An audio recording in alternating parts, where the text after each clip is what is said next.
I mean, technically the forms are complex, building a reliable portrait, but also having the opportunity to express feeling or emotion through the face is something very, I find very curious and intriguing.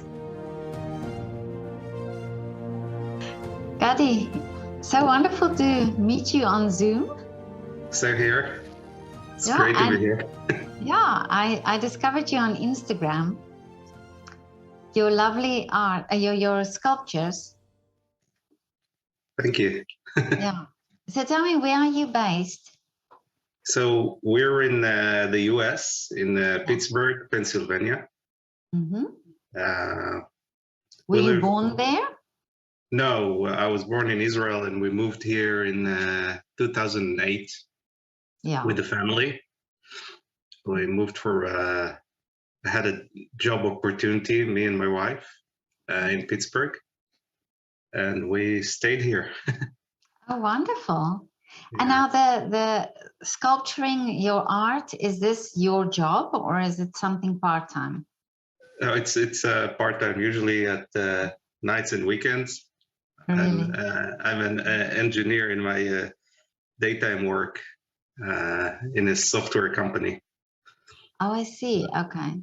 Well, this is then now you have to tell me, how did you start with the sculpturing? So I don't know, since I was a kid, I was interested in that, but it was kind of on the side. And about 10 years ago, I started getting really interested in sculpting faces, portraits. It almost felt like, it's something I can do. So I, started studying online, finding material, finding books, videos, and started practicing at home with just with clay. But I have to stop you now because I wanted, so this is, you say you as a child, it was an interest. So did you do it as a child? A little, just ceramic courses and little plastilin clay at home. And now what specifically portraits or the faces, what was that intrigued you? It's, I don't know, something about the human face, the complexity, and it still amazes me to this day. It's so complex and I mean, technically the forms are complex, building a reliable portrait, but also having the opportunity to express feeling or emotion through the face is something very, I find very curious and intriguing, challenging also. Well, I can understand that because this is also in photography for me, something that I find interesting. Is expression and how specific expressions actually, for me, it says something about the person or identifies the person for me. And in your case, you almost have I would say, the power to decide on that expression that you want to give your sculpting. Right. So it usually starts with some idea of where it's going to. Sometimes it changes in the middle, but usually it's the emotion, I think, that's behind the piece at the beginning, and that's where it's pulling itself towards. Oh, I see. Okay, so you start with the emotion and then you create. That's usually the case when I think of it, and unless it's it's like a practice or you're sitting well, when you're sitting with a model in front of you, you kind of get what they, what they transmit, what they send you, and you try to catch that specific thing that talks to you and put it into the sculpture. And this is not something technical. I think it's something you have to feel. And I don't even know how, it's not like a formula. You feel this, you translate it to that. It kind of comes with the forms. It's hard to explain. but I find it so interesting. You have models and they sit and you look at them and then you start sculpting. Is that how you work? Sometimes I work with the photos or just imagination, and sometimes we do together with some other sculptors. We do sessions where we have a model sitting. It's like a live drawing. Oh yeah. And but the difference is that we move around the subject to get the different angles, because usually when you paint, you want a certain angle and to keep it that way throughout the session. When you sculpt, you want to kind of see the different volumes from different angles. So it's either the model rotating or you rotate around it. So I had the opportunity of joining several sculptors, and we would go take a studio for a session, have someone sit, and then go around and get the different angles of the face. And we did portraits mostly. Wow. I mean, and from where you started, when you started doing it, did you also then work with pictures, or did you use your imagination? But both. Okay. I think. And usually when you work with pictures, if it's pictures that you find online, let's say some celebrity or someone, you get pictures from different angles, different zoom, and also different proximity to the camera, which also changes things. As you go closer, you get like a distortion of, some things look wider in the center and some things look smaller on the sides.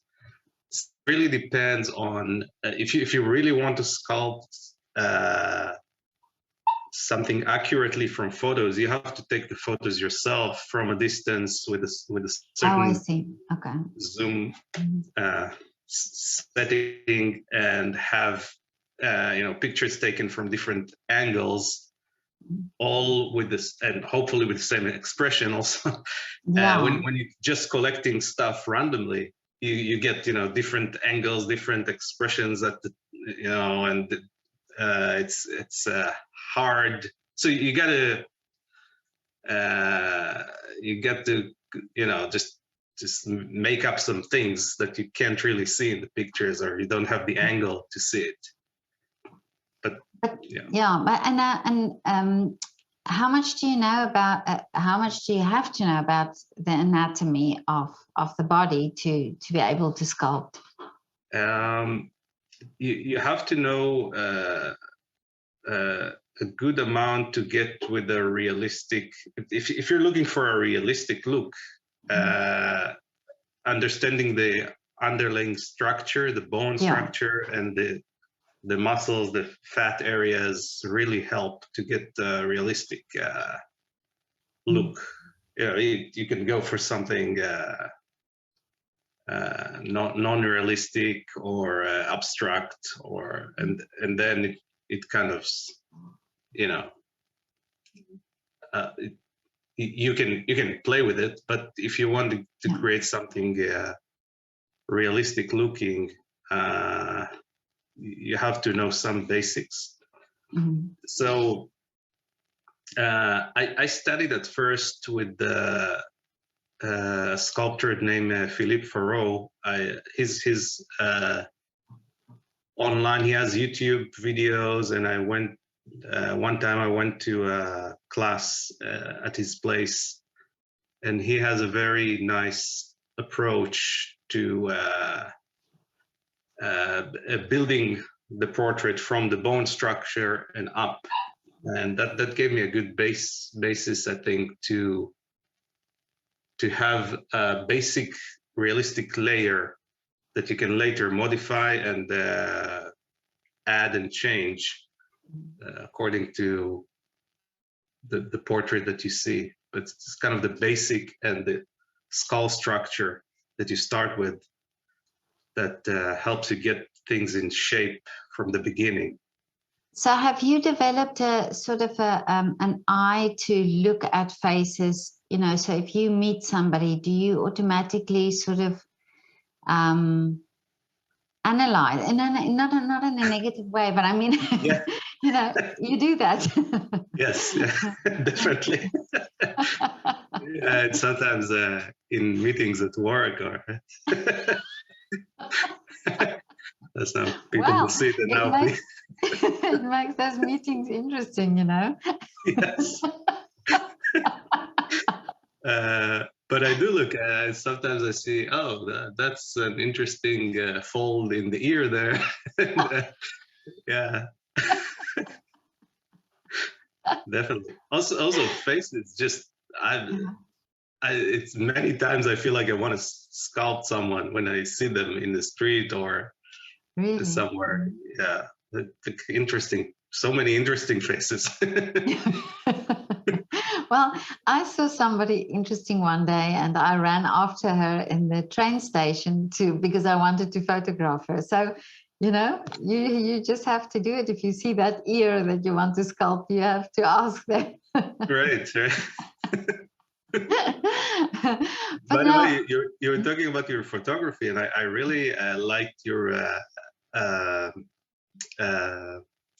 I can't remember the project where you photograph people at their home. The moments in lockdown. Right. Oh, I'm so passionate about that project because it was, you know, there were so many things around it, not just the pictures, but also the communication with the people. So those pictures are really very special to me. But thank you very much for having a look at it. The pictures and the videos also on your Instagram page, where you see people that are so talented and they're expressing it. You can hear it through their playing, and they're in a solitary location, playing kind of to themselves, or maybe one more person next to them. Yeah, it's really fascinating and heartbreaking.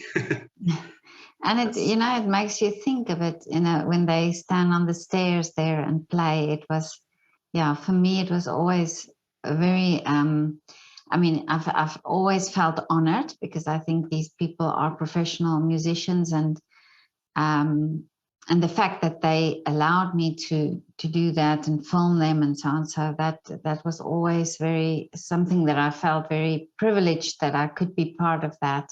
But now you have some of your faces there of your headpieces there. Can you tell me about that one that I see there on your which one? Side? Yeah, this. Anyone? Yeah, that one. Yeah, the white one. Oh, that one. Well, anyone? Tell me. Yeah. This one is one of the people that we sculpted in the live sessions that I mentioned. So he was sitting, I think he had kind of that expression or mood at some point, and that's what got. Yeah, and the material. What is the material that you use? The material. This is ceramic. I usually do ceramic pieces for large pieces. Yeah. And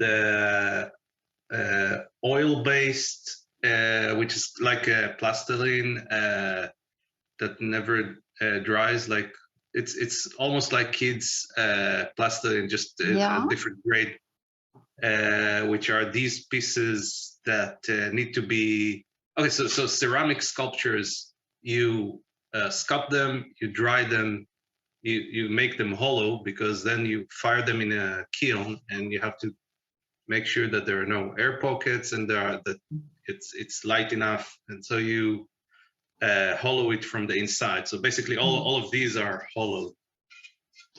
And if you see here. But and but if you say ceramic, so that is like I would say a pottery clay, but just a very fine clay. It's exactly like pottery clay. Sometimes I use just pottery clay. Sometimes there are pottery clays or clays that are a little more tuned toward sculpting in elasticity and in the fine texture of the clay.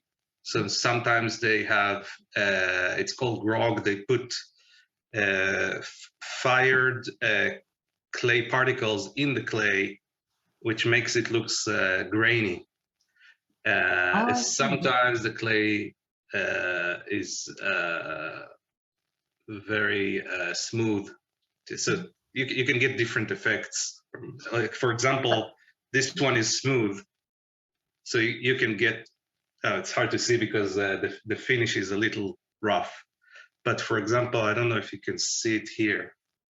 In this sculpture, you can see the grain in the texture here, right? Yeah. Oh, I love that one. That's in the clay itself, and so with this water-based clay, you work on the piece, you hollow it, you dry it, and then you fire it in a kiln in high temperature, and you get kind of well, it depends on the material, but with the clay that I'm using, it's kind of an off-white finish, and then you apply. Oh, I see. Okay. You apply a layer above it. It could be paint. It could be different patinas, different combinations of materials on it. So, for example, with this piece, I had kind of a rust effect at first. So it's a material that has iron in it, and then you spray it with another material that reacts with it, and it creates kind of a rust layer. And this one was also covered in wax, so it gave it some, this shiny look here. Oh yeah, but it does have a metal. I mean, that you said it's like a like a metal look, like a metal statue look. Right. It kind of got a metal feel to it, but this it's only a paint over a ceramic. So like if you look inside, you can see. I see. Yeah, I can see the light. Yeah. But now, how much shrinkage do you get when you put it in the oven? So it's about I think 10% with the clay that I work with. Okay. So the shrinkage starts actually from as the piece dries. So it's very wet at first, and it's very easy to move the clay because it's very soft. So that's another advantage to this material, because you can start quickly and create kind of a sketch really fast with just applying clay. And then as it dries, it shrinks because the water evaporates from the clay. Yeah. And then you can also fine tune because the clay is moving less. So you can really go you can really go in and get some fine details, and it holds those details. And then as you go, the clay shrinks a little, so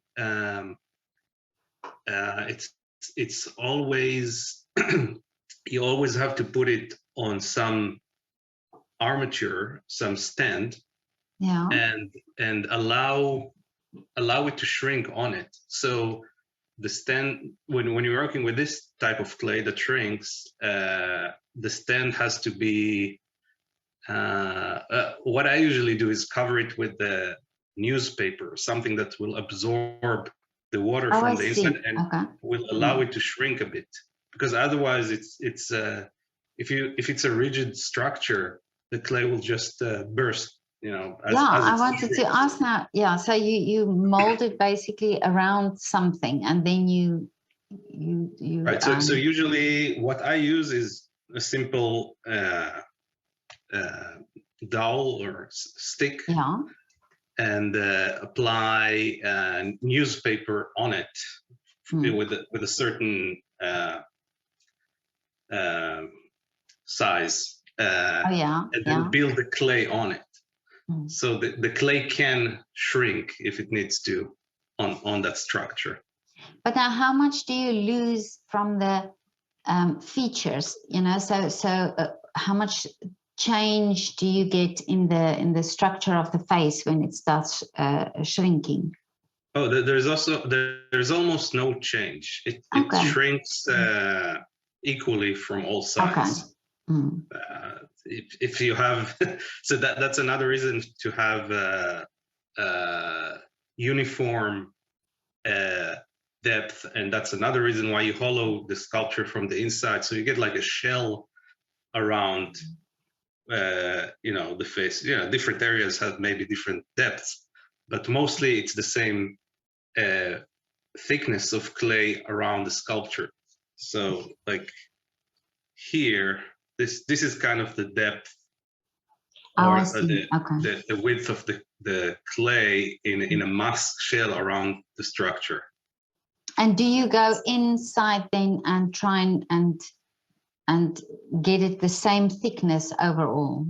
So usually what you do is you get to a almost finished state where you get all the structure correct, and then you slice off a section.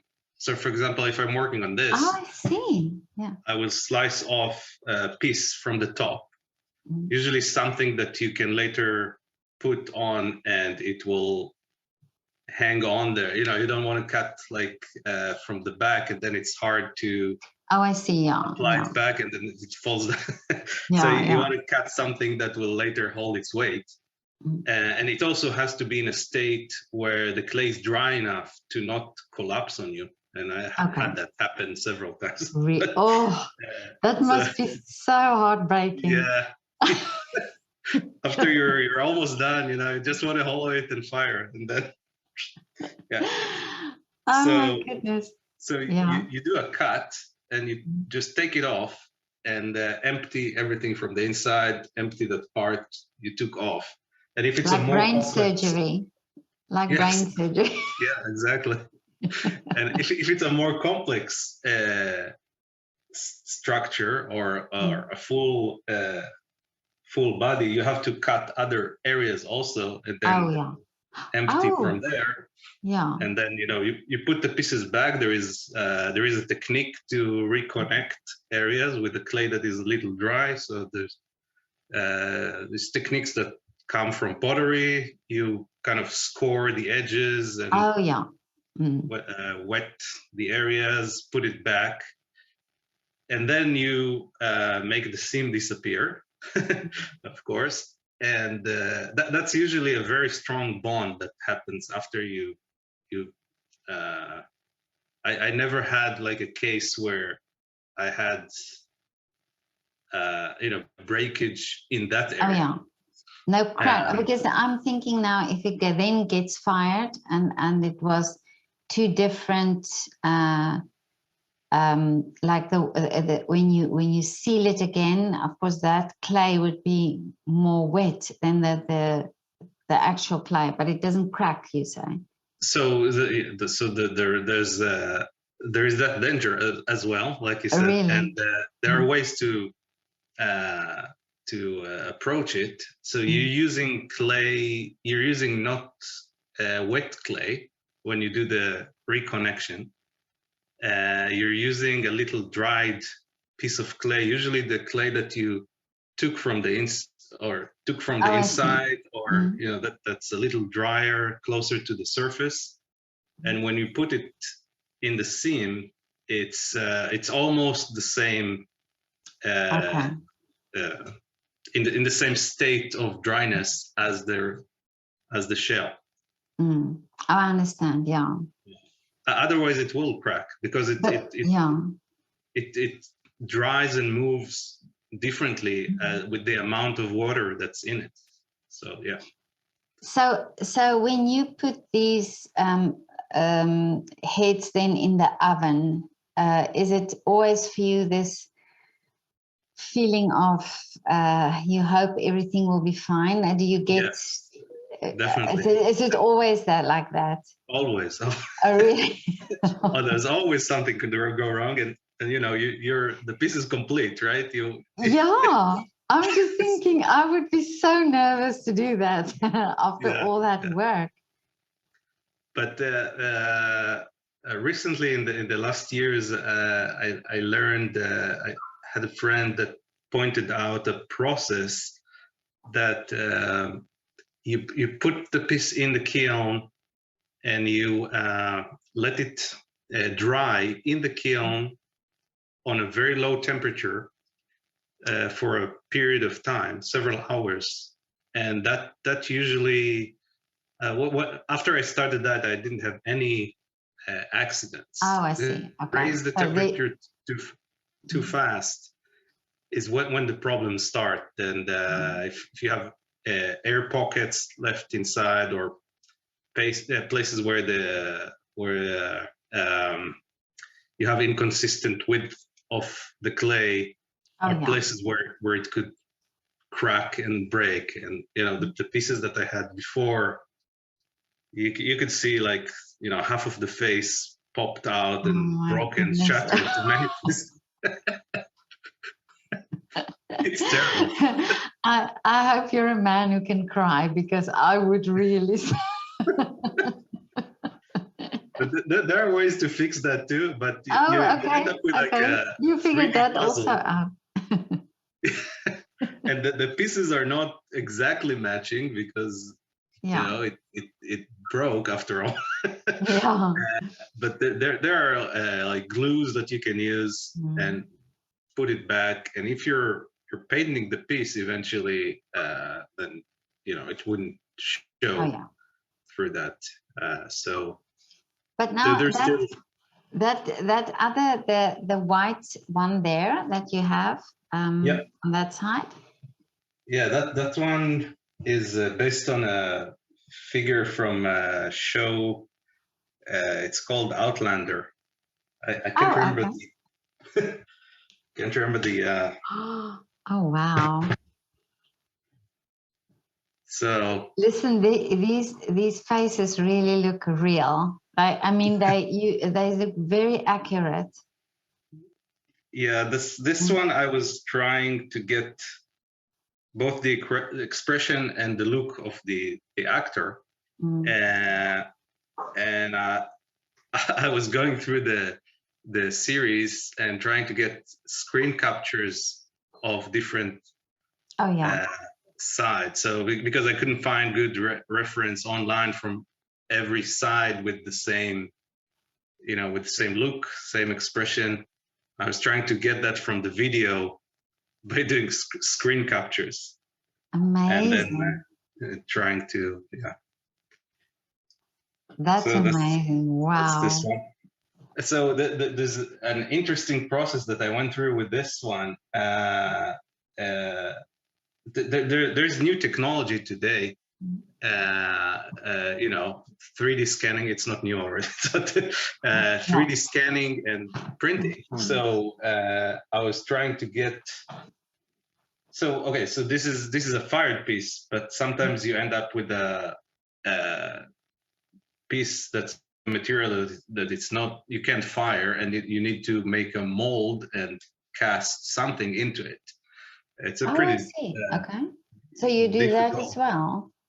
And so I don't do it myself. So it's a pretty difficult process, I think, or something that you have to learn. Let's say. So with today's technology, you can scan the a sculpture, this or this, and print either print the mold from it, so you kind of create the negative of it, print it, and you can mold things into it, or you can print the actual piece. So this, I took it to a place where they accurately scanned the sculpture and made a 3D model, and then I could print it, in different sizes, of course, and you can manipulate things, change it. Once it's digital, you just put it in an editing software, and you can modify things, change, and then print it in different materials also. So this one is printed in a plastic that has some wood particles in it.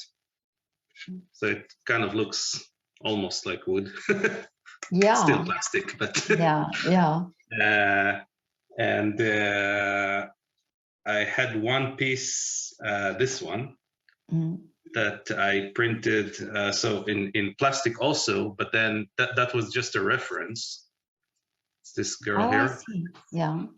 There's an interesting story behind that sculpture, but okay. Yeah, tell me. I like stories. Yeah. So I'll just so that was a reference print, and then printed in metal. There's a technology today to print 3D print in metal, and you end up getting like a metal, different kinds of metal results that are the finished piece. So is this something that you that then takes your work to be able to make it a bit more commercial? Then is that the idea that you want to do? It's still expensive to print it. Okay. This way, it's a way. I think probably in the future it will help. Or let's say it's a process that helps you within the process of production. I don't think this will be well, who knows what will be in the future, but as of now, you can't really use that to produce many pieces. You can use it to help you do different things in the process of producing. So you can manipulate things maybe more easily digitally, or you can enlarge or make things smaller really easily. Like if you're sculpting something like that in this size and you want to enlarge it, it's very easy to scan it and just I see. Okay, yeah. enlarge it to whatever size you want and print it in that size, and maybe just manipulate or fine tune it once it's printed, and then do the final sculpture from that. So it's kind of an aid, as I see it, in the process. And now, and do you do full body, like real full body sculpting as well? Full size? Like in full size, yeah. No. The largest I got to was, I don't know, something like half size, let's say. Oh, okay. Yeah. Or a third size, maybe. Okay. But that's not something that interests you. No, it is. I just don't have the place to do that or the time. I see. Okay. Yeah. Because with these small pieces, I can just work at home in the garage or something, and I'm working on a stand and complete it. Once it's larger, first, if it's ceramic, you have to have a big enough kiln to fire it or fire it in pieces. Of course, yeah. Oh, you have to do it in pieces then. Yeah, if you can fit it, if you don't have a large enough kiln and you want to use it. So I did it that once. It's really challenging because the pieces, first, they don't shrink the same. So then you get a seam that's not exactly connecting. So you have to fix that too. And yeah, it's better if you have a large enough kiln for this. Is this something that you would like to do full time? I don't know. I'm thinking about it. There is there are things that pull me here and there. Yeah. It's interesting, but you know, I do it now as to my own enjoyment. So I select the projects that I want to do. You know, if I want to do camel sculptures, I do camels. Oh, I see. Figures, or whatever I see and get inspiration from. I feel like if I need to commit to that and you know, earn my living from that, I will probably need to compromise on things. So for now, it's good as a side thing. Well, I mean, it's you are so talented with it, and your work is so beautiful that I can imagine that maybe in a few years' time we can talk about this subject again, and you'll tell me another story. But now, what would you say as somebody who wants to start doing that? What would be your first advice, or your advice that how they can start? So today there is a vast amount of material online that you can get to.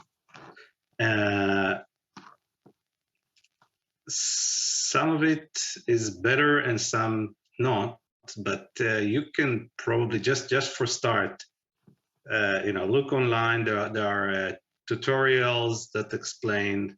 If you're going figurative, there are books and videos that really break down to stages the process of building, you know, the figure or the face. So basically books, videos, and just trying, you know, getting a box of clay home. It could either be water-based, that's a little more messy, or oil-based, which is really nice to work with at home. And just start building, start practicing. And the oil-based, you don't have to fire. That it dries. Right. The problem is it doesn't dry. It stays like that forever. I see. So this is another problem, because you always find things that you need to fix. You know, you look at it. Oh, this is not right. Oh, this is not right. This is not right. Always, like you never. You have to stop somewhere. With water-based, it just dries, and you get to a state where you can't change it, or it wouldn't change nicely. And you have to bring yourself to a point where you're happy with what you did from all sides, and it's done. But with oil-based, so you work, you get to a certain state.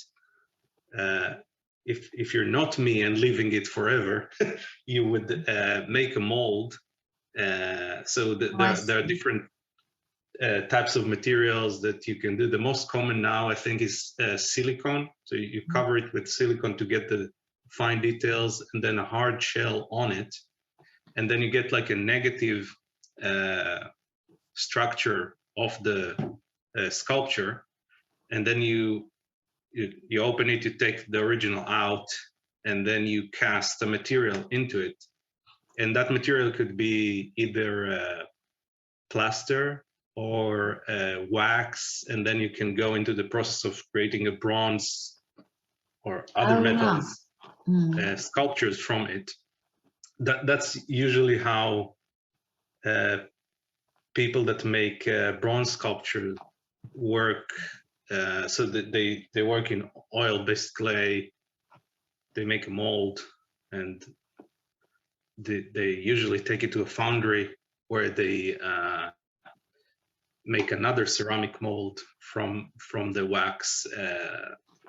So it's a long process then. It's a complicated process. I mean, it's not something that you can do at home or you know, like you say, it needs to be taken somewhere that it's casted. Well, yes. Well, depending on how far you go. If you're casting some kind of a high temperature metal into it, you usually go to a foundry. And there are places that will give you services of making the mold even, but making the mold for reproducing it in, let's say, a plaster is something that you can do at home. It's just something that you need to get experience in, to know how to construct the mold, which materials to use, how to make it so it just pops out of there with no problems, because there are places that, let's say, for example, here under the skirt there is a void, and if you know the shell material goes in there, and then you can't just pop the sculpture from there. You know, you can't just pull it out because there is another part here that holds it, or it's called the undercut is the term. I understand what you mean. Yeah. I didn't think of that, but yeah, that makes sense. Or the hair here, you know, around the hair, there will be material here, and then so you got to construct it in a way that you can pull out the sculpture after it's cast. So it's you usually do several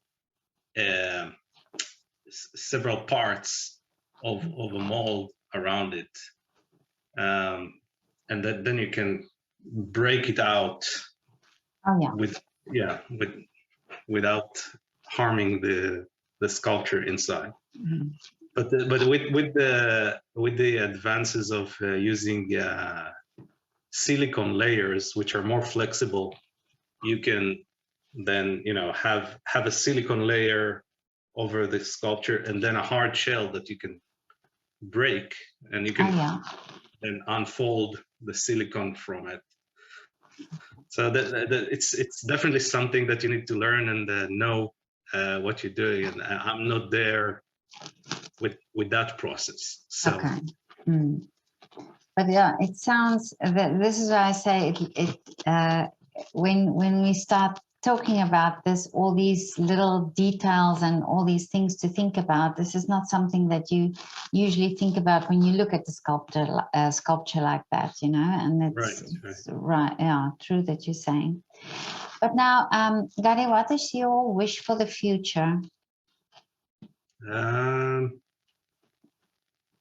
Good question.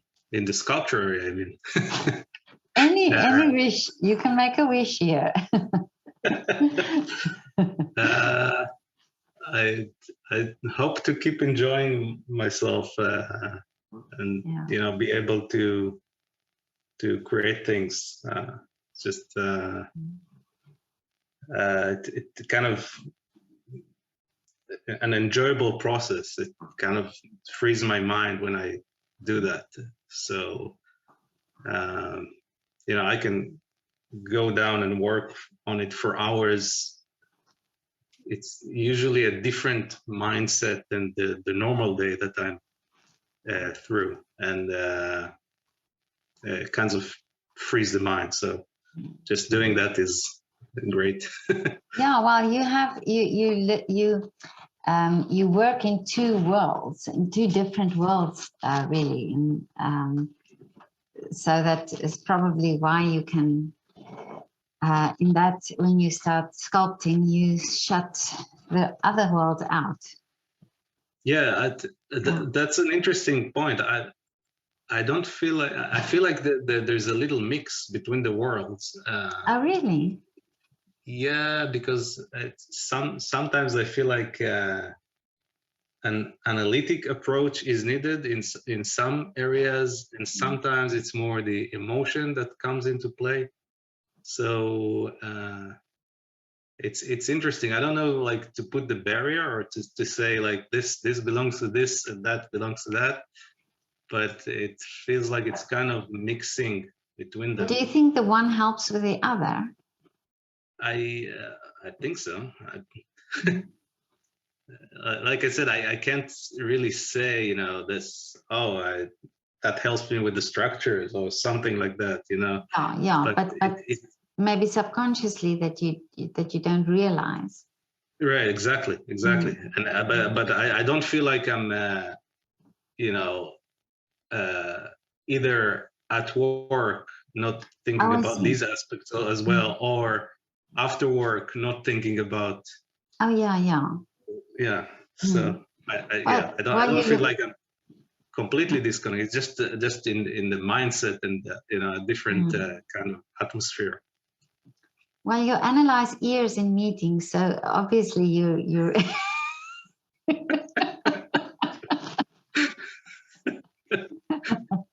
So you're still in that world then. Yes. Oh, Gadi, this is so lovely. I mean, honestly, your work is so good, and it's so lovely to talk to you. And but I want to ask you now. I ask everybody to do a shout out for a restaurant or coffee shop in their area. Do you have a shout out? So yeah, I was thinking, because I in your other videos, which I enjoyed, by the way.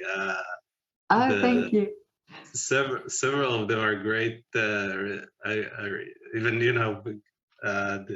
the guy, I can't remember the names, but the guy that makes puppets, and the lady who made the string contribution project. Strings. Wow, that's amazing. Isn't it amazing? And and now we hear about all these things, and otherwise you never know of that. But isn't it amazing that the musicians, that they think of that to help other musicians? Absolutely amazing. Yeah. Amazing project. And the guy with the piano that, just, I'll show you, and then he takes the whole center of the piano out. It's like, it's the Steinway, and it's like, for me, it's like, oh, it's a Steinway, and he just takes it out. Yeah, I know. I'll show you. So the place. I actually, it's a local place. I usually go to Starbucks, but they have enough publicity. They don't. Exactly. Yeah. More rare. In more rare occasions, we go to a place nearby. It's called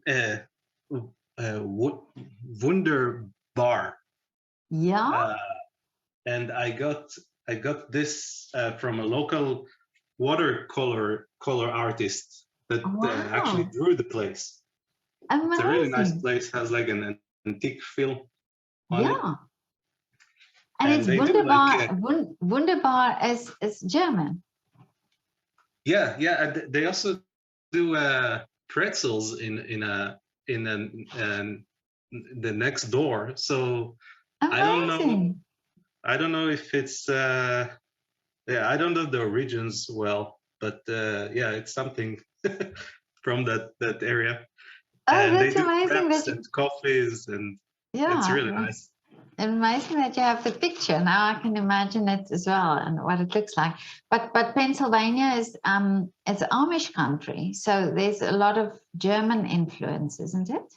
There are, but I don't think in that area. I'm not sure about the origins there, but it's not. Let's say it's not an Amish place by definition.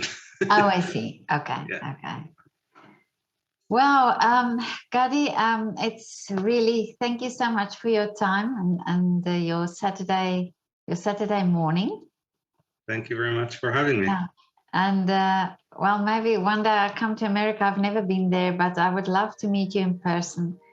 It would be so great to see your work in real. That is I'll send a note. Gadi. Bye. Thank you. Bye-bye. Bye.